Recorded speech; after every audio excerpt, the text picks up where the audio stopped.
Young and the Restless revealed that Victor has new plans for the appointment of a replacement for Victoria.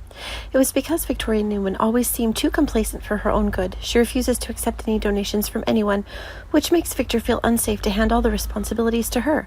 When it comes to running Newman Enterprises, Victoria acts like it's her path. Moreover, she lets her love affairs dominate her work too much, which will have a big impact on the business of the company. Victor is Newman's whole heart, so he's very careful in choosing the right person who can replace him to run and manage the entire company. Victor was really the one in charge, even if he let Victoria run the show as CEO. Victoria's making a big mistake trying to push Nick Newman out of the picture. Nate has an overwhelming influence on her, making things worse than she thought.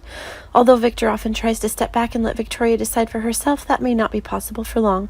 Victor's a big believer in family unity. He does it all for the good, for their children, but they always seem to find their own way and oppose him.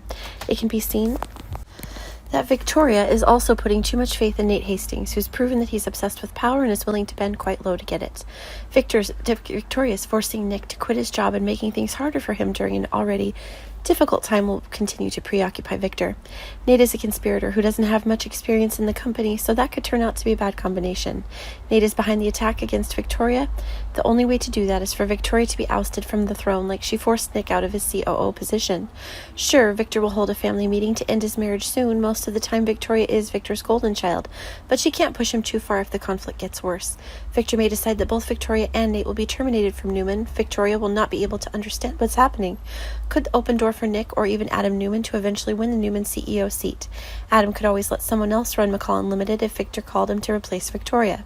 Adam could win the war, one after all he's been through, so maybe Victor will award him a victory later. Will Victoria be able to stand Victor ordering her to be fired? Maybe Victor will take responsibility again, and hopefully he can correct any blunders Victoria is about to make, with Nate as her right-hand man. Young and the Restless says some shocking news could happen in Victoria's future, so stay tuned for updates on all of Newman's drama. The YNR channel will feature other great Young and the Restless revelations, updates, and news, so make us your premier source of YNR.